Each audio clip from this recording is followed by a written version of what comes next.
ನೀವು ₹1 ನೋಡಿರ್ತೀರ, 1 kg ನೋಡಿರ್ತೀರ, 1 ನ್ಯೂಟನ್ ಆಫ್ ಫೋರ್ಸ್ ನೋಡಿದ್ದೀರಾ? ಅದನ್ನು ನೋಡ್ಸೋದಕ್ಕಂತ ಹೇಳಿ ಈ ವಿಡಿಯೋ ಮಾಡಿದ್ದೀನಿ. ಇಲ್ಲಿ ನೋಡಿ,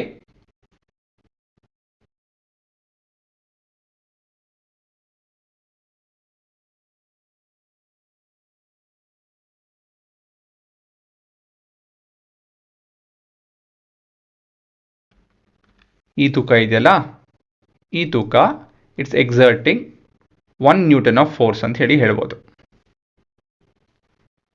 ಈ ತೂಕ ಇಟ್ ಇಸ್ ಎಕ್ಸರ್ಟಿಂಗ್, ಇದು ಎಳಿತಾ ಇದೆ. ಏನು ಎಳಿತಾ ಇದೆ? ಈ ಹುಕ್ನ ಇದೆಯಲ್ಲ,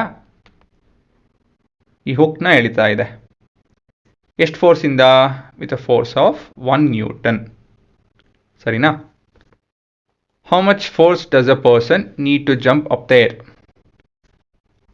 50 kg ಇರುವಂಥ ವ್ಯಕ್ತಿ ಎಗಿರಬೇಕು ಅಂತ ಹೇಳಿದ್ರೆ, ಒಂದಷ್ಟು ಹೈಟಿಗೆ ಎಗಿರಬೇಕು ಅಂತ ಹೇಳಿದ್ರೆ ಎಷ್ಟು ಫೋರ್ಸ್ ಅಪ್ಲೈ ಮಾಡಬೇಕು ಅಂತ ಹೇಳಿದ್ರೆ,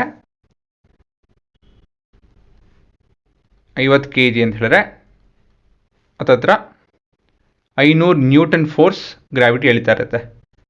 ಅವ್ರು ಎಗಿರಬೇಕು ಅಂತ ಹೇಳಿದ್ರೆ ಮೇಲೆ ಒಂದು 500ಕ್ಕಿಂತ ಹೆಚ್ಚು ಏನೇ ಒಂದು ಫೋರ್ಸ್ ಅಪ್ಲೈ ಮಾಡ್ತು ಅಂತ ಹೇಳಿದ್ರೆ ಅವರು ಮೇಲೆ ಹೋಗ್ತಾರೆ. ಸೊ ನೀವು ಒಂದು 40 kg ಇತ್ತು ಅಂತ ಹೇಳಿದ್ರೆ, ನೀವು ಎಗಿರಬೇಕು ಅಂತ ಹೇಳಿದ್ರೆ 400 ನ್ಯೂಟನ್ ಫೋರ್ಸ್ ಅಪ್ಲೈ ಮಾಡ್ತೀರಾ. 30 kg ಇತ್ತು ಅಂತ ಹೇಳಿದ್ರೆ ಇಂಟು 10 ಮಾಡ್ಕೊಳ್ಳಿ ಅಷ್ಟೇ.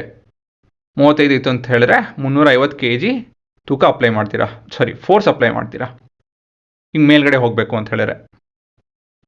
ಆಯಿತಾ? ಮತ್ತೊಂದು ಎಕ್ಸಾಂಪಲ್ ಕೊಡ್ತೀನಿ ನೋಡಿ.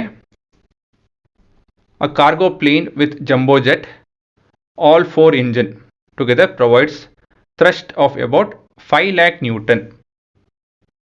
ಈ ಕಾರ್ಗೋ ಪ್ಲೇನ್ಗಳು ನೋಡಿದ್ದೀರಾ? ಈ ಲೋಡ್ಗಳ್ನ ಎತ್ಕೊಂಡು ಹೋಗೋದು ಅಂತ ಹೇಳಿದ್ರೆ, ಈ ಕೋವಿಡ್ ಟೈಮಲ್ಲಿ, ವುಹಾನ್ ಟೈಮಲ್ಲಿ ವ್ಯಾಕ್ಸಿನ್ ತೊಗೊಳೋದ್ರಲ್ಲ, ನಮ್ಮ ಗೌರ್ಮೆಂಟ್ ಕಡೆಯಿಂದ ಒಂದಷ್ಟು ದೇಶಕ್ಕೆ ವ್ಯಾಕ್ಸಿನ್ಗಳು ಹೋಯ್ತು ಅಲ್ವಾ? ನಮ್ಮ ದೇಶದಿಂದ ಒಂದಷ್ಟು ಕಡೆ ವ್ಯಾಕ್ಸಿನ್ ಹೋಯ್ತು. ಈ ಕಾರ್ಗೋ ಪ್ಲೇನಲ್ಲೇ ತೊಗೊಂಡೋಗೋದು. ಕಾರ್ಗೋ ಪ್ಲೇನ್ ಅಂತ ಹೇಳಿದ್ರೆ ಇಷ್ಟು ದೊಡ್ಡದಾಗಿ, ಇದರಲ್ಲೇನು ಗಿನಡಿ ಎಲ್ಲ ಇರಲ್ಲ, ಗಾಜೇನಿರಲ್ಲ, ಪೂರ ಹಿಂಗೆ ಕವರ್ ಆಗಿರುತ್ತೆ. ಇದರೊಳಗಡೆ ಎಲ್ಲ ಕಾರ್ಗೋ ಇಟ್ಟಿರ್ತಾರೆ, ಅಂದರೆ ಲೋಡ್ ಇಟ್ಟಿರ್ತಾರೆ. ಇದು ತೊಗೊಳೋವಂಥ ಪ್ಲೇನೇ ಕಾರ್ಗೋ ಪ್ಲೇನು. ಇದು ಈ 4 ಇಂಜಿನ್ ಕಂಬೈಂಡ್ ಆಗಿ 5 ಲಕ್ಷ ನ್ಯೂಟನ್ ಫೋರ್ಸ್ ಅಪ್ಲೈ ಮಾಡ್ತಾ ಇರುತ್ತೆ. ಗೊತ್ತಾಯ್ತಾ? ಸೊ ಇದು Newton of force, 1 Newton of force ಹೇಗೆ ಕಾಣುತ್ತೆ, 300 ನ್ಯೂಟನ್ ಆಫ್ ಫೋರ್ಸ್ ಹೇಗೆ ಕಾಣುತ್ತೆ ಅಂತ ಹೇಳಿ ಅರ್ಥ ಮಾಡ್ಕೊಳೋದಕ್ಕೆ ಒಂದು ರೆಫರೆನ್ಸ್ ಸಿಗಲಿ ಅಂತ ಹೇಳಿ ಈ ವಿಡಿಯೋ ಮಾಡಿರೋದು. ಸರಿನಾ? ಸೊ ಇದರಲ್ಲಿ ನಿಮ್ಗೆ ಏನು ರನ್ನಿಂಗ್ ನೋಟ್ಸ್ ಬರೀಬೇಕು ಅನಿಸುತ್ತೋ ಅದನ್ನು ಬರೀಬೇಕು. ನೀವು ಸ್ವಂತ ಬುದ್ಧಿ ಉಪಯೋಗಿಸಿ ಇಲ್ಲೇನೇನು ಮುಖ್ಯ ಅಂತ ಹೇಳಿ ಯೋಚನೆ ಮಾಡ್ಕೊಂಡು ಬರ್ಕೊಬೇಕು.